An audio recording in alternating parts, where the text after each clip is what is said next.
चौरा गांव के खेतों में इन दिनों खुदाई का काम चल रहा था।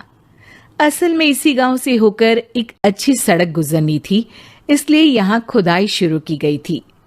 अचानक एक दिन खुदाई करने वाली मशीन से कुछ टकराता है। बाद में जब खोजबीन की जाती है तो वहां से 2 कंकाल मिलते हैं। पुलिस गांव के लोगों से पूछताछ शुरू करती है। आप लोगों को क्या लगता है ये किसके कंकाल हो सकते हैं? अरे साहब, हमें क्या पता ये किसके कंकाल है, आप ही लोग पता लगाइए। हम लोग तो बहुत ज्यादा डरे हुए हैं। हाँ, हमारी फॉरेंसिक टीम अभी आ रही है। ये बताओ कि इस गांव के रहने वाला कोई जोड़ा गायब तो नहीं ना?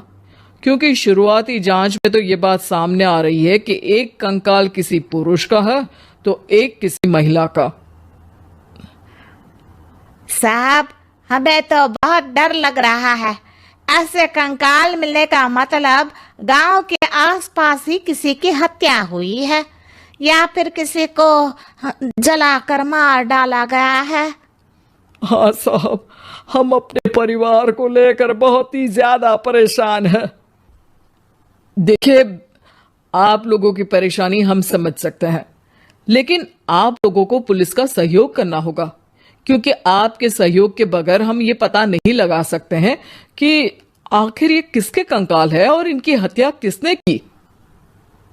ठीक है साहब, गांव के लोग आपका पूरा सहयोग करेंगे। हाँ साहब, पूरा सहयोग करेंगे। तो फिर ठीक है, हम अपनी जांच शुरू कर देते हैं।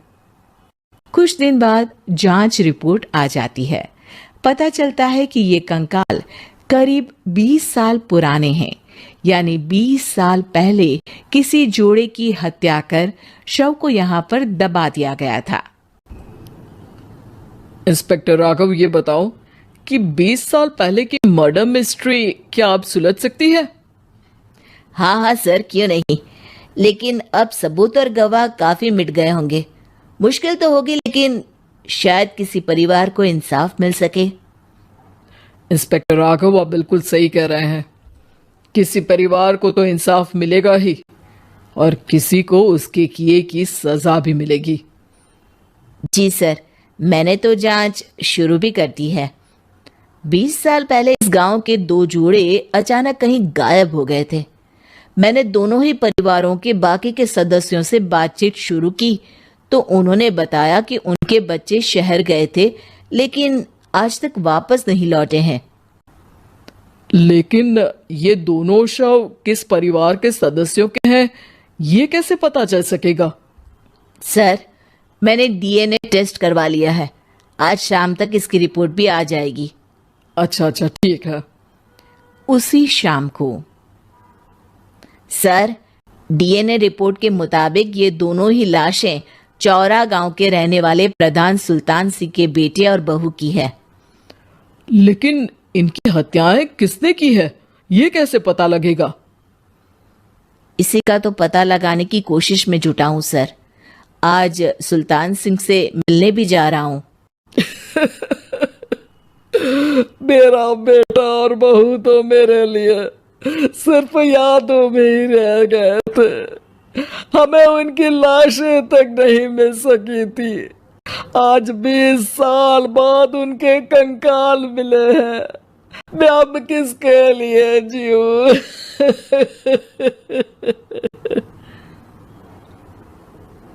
लेकिन सर, क्या आपकी किसी से कोई दुश्मनी थी? अपने बेटे बहू की हत्या के लिए आप किसे जिम्मेदार मान रहे हैं? अब मैं किसका नाम बोलूं? मेरी तो किसी से दुश्मनी नहीं थी, बस मेरे बेटे बहू को कोई वापस ला पाता।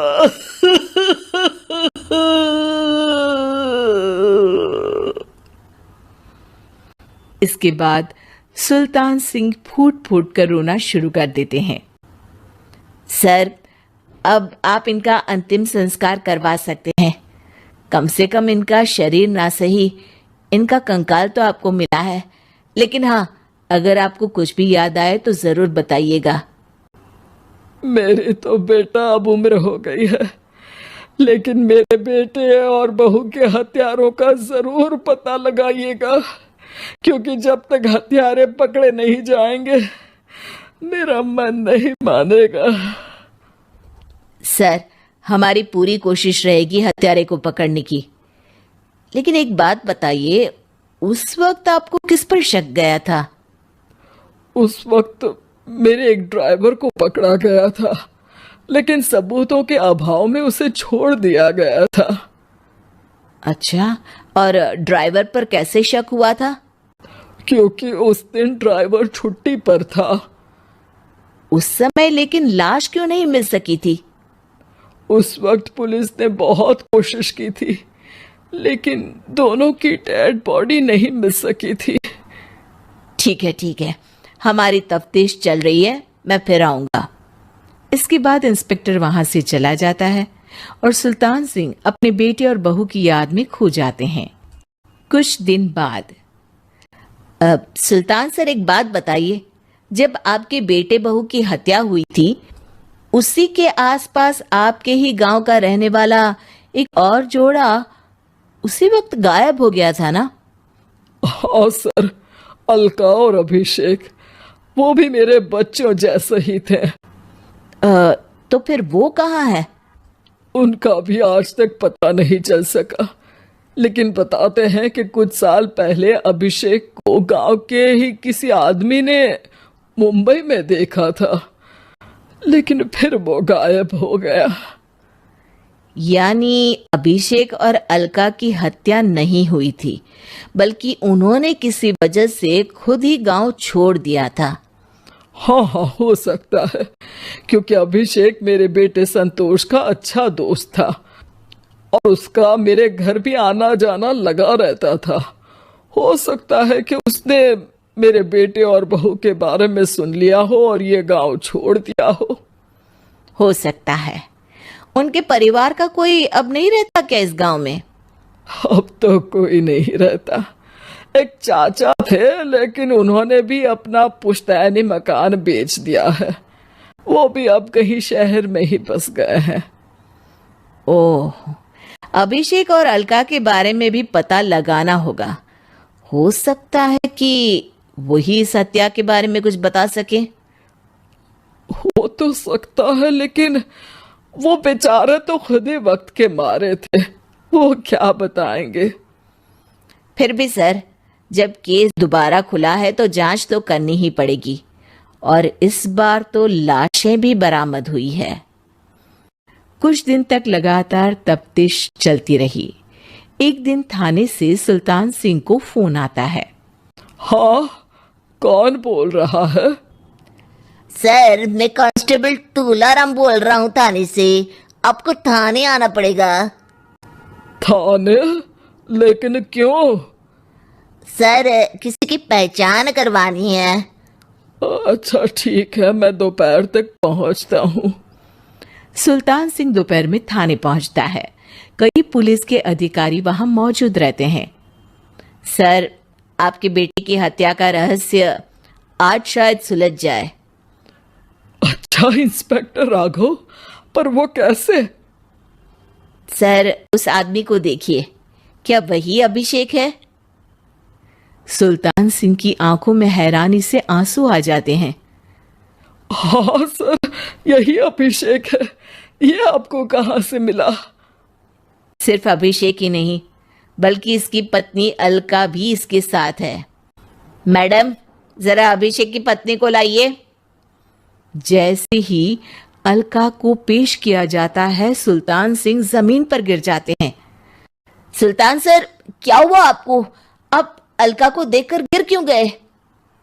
सुल्तान सिंह सर पकड़कर बैठ जाते हैं। ये अलका नहीं, बल्कि ये तो मेरी बहू रितु है।